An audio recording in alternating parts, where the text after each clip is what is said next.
నాకు రాముడి దగ్గర దొరికింది, కృష్ణుడి దగ్గర దొరికింది, విష్ణువు దగ్గర దొరికింది, క్రీస్తు దగ్గర ఏదో దొరికింది కనుక నేను వెళ్ళాను. అది నా వ్యక్తిగతం. మేము క్రిస్టియన్స్ అంటున్నారు, అలో క్రిస్టియన్స్ కాదు. ఓకే, సీఫర్ చేటర్స్ అంతే, చీటర్స్. సీఫర్ క్రిస్టియన్స్ కాదు. ఓకే, ఎందుకంటే వాళ్ళంతా హిందువులే. నాకు రాముడి దగ్గర దొరికింది, కృష్ణుడి దగ్గర దొరికింది, విష్ణువు దగ్గర దొరికింది, క్రీస్తు దగ్గర ఏదో దొరికింది కనుక నేను వెళ్ళాను. అది నా వ్యక్తిగతం. మీరెవరు అంటున్నాను. మీరెవరు మత మార్పిడి చేశారా అని అడగడానికి మీరెవరు అంటున్నాను. భారతదేశానికి ఒక రాజ్యాంగం ఉంది, అందులో మత స్వేచ్ఛ హక్కు ఉంది. ఈ దేశానికంటూ అత్యున్నతమైనటువంటి ఒక న్యాయస్థానం ఉంది. 18 సంవత్సరాల వయసు నిండినటువంటి వ్యక్తి తనకు నచ్చిన దేవుడిని నమ్ముకోవచ్చు అని సుప్రీంకోర్టు ఇచ్చినటువంటి తీర్పు ఉంది. దేశం అనుకుంటూ కొన్ని చట్టాలు ఉన్నాయి. రాష్ట్రాలలో రాష్ట్ర ప్రభుత్వాలు కూడా భావ ప్రకటన స్వాతంత్రాన్ని మనుషులకు ఇచ్చాయి. ఇన్నుండగా మాకు నచ్చిన దేవుణ్ణి మేము ప్రకటించుకుంటాం, నచ్చిన వాడు వస్తాడు, నచ్చిన వాడు వెళ్ళిపోతాడు. మీరు మత మార్పిడి చేస్తున్నారని ఎట్లా మాట్లాడతారు మీరు? అంటే మీ ఇష్టమేనా? రౌడీజం చేస్తారా, గుండాయిజం చేస్తారా? 80% మీరు ఉన్నారని. ఇప్పుడు మీకు ఒక వీడియోని చూపిస్తాను. మేము అంటరాని వాళ్ళమా సార్? ఈ వీడియోని ఒకసారి మీరు జూమ్ చేసి చూపించండి దయచేసి. ఒకసారి ఇక్కడ పెట్టండి, వాయిస్ వినిపిస్తుంది. ఒక్క నిమిషం ప్లీజ్.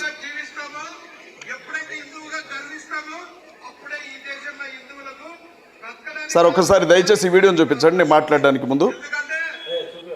ఈ వీడియోని ఒకసారి ఒక 30 సెకండ్ల పాటు నిన్న అన్నమయ్య జిల్లాలో రాయచోట్లో హిందూ పరిషత్, విశ్వ హిందూ పరిషత్ వాళ్ళు ఏర్పాటు చేసినటువంటి సభలో విహెచ్పికి సంబంధించిన హిందువులకు సంబంధించినటువంటి నాయకులు మాట్లాడినటువంటి మాటలను ఒకసారి జస్ట్ ఒక 20 to 30 సెకండ్స్ మనం వినడానికి ట్రై చేద్దాం. ఒకసారి చూడండి.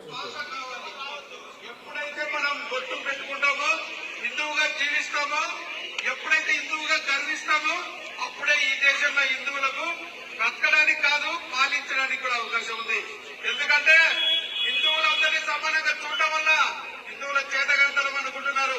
80% ఉన్న హిందువులు మంచితనం చూపిస్తే 20% ఉన్న అంటరాని వాళ్ళు మన మీద దాడి చేసే స్థితికి వచ్చారు.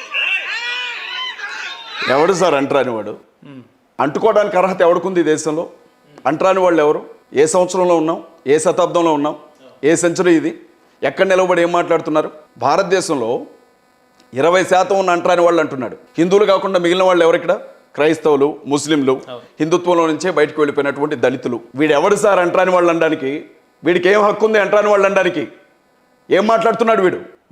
అంటరాని వాళ్ళు అంటారా? వీడు నాకు దొరికితే పండబెట్టి నరం తీస్తానండి.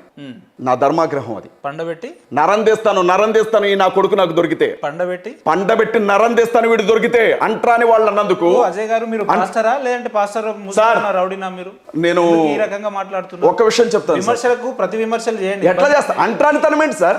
ఎవరి గురించి మాట్లాడతారు? ఎవరంటరాని వాళ్ళు? ఎవరంటరాని వాళ్ళు? క్రైస్తవులు అంటరాని వాళ్ళ? చంపేస్తాం, నరికేస్తాం.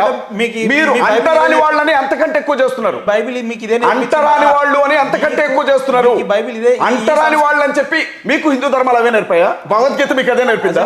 రామాయణం మీకు అదే నేర్పిందా? చెప్పిందండి. భాగవతం మీకు అదే నేర్పిందా? 80% ఉన్న మా హిందువులను 20% ఉన్నటువంటి మీ అంటరాని వాళ్ళు అంటారు. ఎవడు సార్ వీడు అంటరాని వాళ్ళు అంటారు? మీరు ఆ రకంగా విమర్శించి వాడు అంటున్నావు అంటరాని వాళ్ళు అంటారు. చంపేస్తాం ఈ రకంగా మాట్లాడడం సమంజసమా?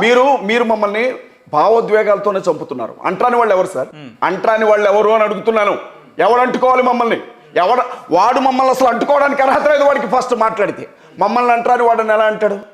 ఉప్పు కారం తింటున్నాం, చీవునెత్తురు ఉంటుంది. అంటరాని వాళ్ళు అంటే మీరు పడతారా సార్? మీరు ఒక కమ్మనో, రెడ్డినో, వెలమనో అంటే మీకు ఆ కష్టం తెలియదు. కానీ మీరు ఒక మాలనో, మాదిగనో, కోయనో, లంబాడినో అయి ఉండి మీ కులాన్ని బట్టి మీరు అవమానించబడితే, మీ కులాన్ని బట్టి మీరు కించపరచబడితే, మీ కులాన్ని బట్టి మీరు దూషించబడితే, మీ కులాన్ని బట్టి మీరు దూరంగా గెంటి వేయబడితే అంతకంటే చావడం ఏమనిపిస్తుంది సార్? ఎలా మాట్లాడతాడు సార్? ఈ రోజు కూడా కుల వివక్ష లేదు అని మాట్లాడుతున్నారే, మరి దీన్ని ఏమంటారు? అంటే క్రిస్టియన్స్ లో ఈ పదం వినంగానే ఎందుకు మీకు పూనకం వచ్చినట్లు ఊగుతున్నారు? పాస్టర్ అజయ్ బాబు గారు ఒక్కరే ఉన్నారా? మిగతా పాస్టర్లు లేరా? లేదా మత బోధకులు లేరా? వాళ్ళ మత ప్రచారకులు లేరా? ఎందుకు వాళ్ళకు? నేను ఒక్కడనే సార్, నేను యూనిక్ సార్. నాలాంటి వాడు ఇంకొకడు ఉన్నాడు, నాలాంటి వాళ్ళే అందరూ ఉండాలని నేను ఎప్పుడు ఆశపడ్డాను. మీరు అజయ్ బాబునే అడుగుతున్నారు. పాస్టర్ సతీష్ని అడగలా, బెల్లంపల్లి ప్రవీణ్ అడగలా, జాన్ వెస్లీని అడగలా, బ్రదర్ షఫీని అడగలా, లేకపోతే సిరాజ్ని అడగలా, అజయ్ బాబుని, మందకృష్ణ మాదిగిని అడగలా, లేకపోతే అద్దంకి దయాకర్ని అడగలా. మీరు అడిగింది అజయ్ బాబు కాబట్టి అజయ్ బాబు సమాధానం ఇలాగే ఉంటుంది సార్. నేను మిమ్మల్ని గౌరవిస్తున్నాను. వీడు కనబడితే మాత్రం ఓపెన్గా చెప్తున్నాను, సిగ్నేచర్ స్టూడియోలో వీడెవడో నాకు తెలియదు. కానీ వీడు క్రైస్తవుల్ని, ముస్లిమ్స్ని, దళితుల్ని పట్టుకొని 20% అంటరాని వాళ్ళు అన్నాడు. వీడు కనబడితే చట్ట ప్రకారంగా ఏం చేయాలి అంటే వీడిని జైల్లో వేయాలి. ప్రభుత్వం ఏ విధమైన కేసు నమోదు చేయలేదు వీడి మీద. ధర్మశాస్త్రం ఏమంటారు? కోర్టుల ప్రకారంగా అంటరానితనం అనేది నిషేధించబడింది. కోర్టులైనా సుమోటోగా కేసు తీసుకోవాలి. కోర్టులు కూడా వీడి మీద ఏ విధమైన సుమోటో కేసు తీసుకోవాలి. ఫైట్ చేయండి కదా. ఎవరు ఎవరు సార్? వ్యక్తిగత దాడులకు దిగితే ఎవరు సార్? ఎవరు సార్? వీడు వ్యక్తిగతంగానే మాట్లాడాడు కదా సార్. వీడికి ఏం అవసరం ఉంది? వీడికి ఏం అవసరం ఉంది సార్? అంటరాని వాళ్ళు అని అనొద్దు సార్, అంటరాని వాళ్ళు అనొద్దు. ఎవరు అంటరాని వాళ్ళు? ఒక నిమిషం అజయ్ బాబు గారు, ఎవరో ఒకరిద్దరు చెప్పిన దాన్ని పట్టుకొని పూర్తి సమాజం మొత్తం అట్లనే ఉందనుకో. అక్కడ వాడు బాత్రూంలో కూర్చొని సింగిల్ గా సెల్ఫీ వీడియో తీసుకుని మాట్లాడలేదు సార్.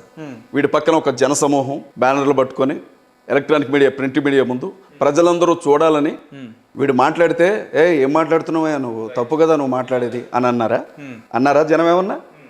వీడు అంటరాని వాళ్ళు అనగానే జై శ్రీరామ్ అంటారేంటి సార్? దానికి దీనికి ఏంటి సంబంధం అసలు? అంటరాని వాళ్ళు అని వీడు అనగానే అప్పటి వరకు మామూలుగా ఉండే వాళ్ళకి పూనకం ఒక్కసారి వచ్చినట్లు జై శ్రీరామ్ జై శ్రీరామ్ అని కేకలు పెడితే ఎవరిని అవమానిస్తున్నారు? ఇంకెంతకాలం అవమానిస్తారు సార్? ఇంకెంతకాలం పడాలి మేము?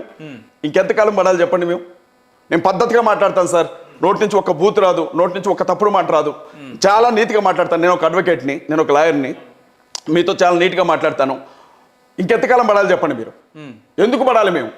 మాకు అవసరమైంది. అందులో నుంచి వచ్చే ఆగ్రహమే సార్ నాది. ఏం సంబంధం లేదు. ఎవరైతే మేము క్రిస్టియన్స్ అంటున్నారో వాళ్ళు క్రిస్టియన్స్ కాదు. సీఫర్ చీటర్స్ అంతే, సీఫర్ క్రిస్టియన్స్ కాదు. ఎందుకంటే వాళ్ళంతా హిందువులే. ఇప్పుడు వాళ్ళ దాంట్లో కులం లేదు కదా, సో మాకు కులం అక్కర్లేదు అని చెప్పగలరా? పేరు చివరి మళ్ళీ తోక కావాలి, అవునా? వాడిని ఏమనాలి? చీటర్ అంటారా? అనరా?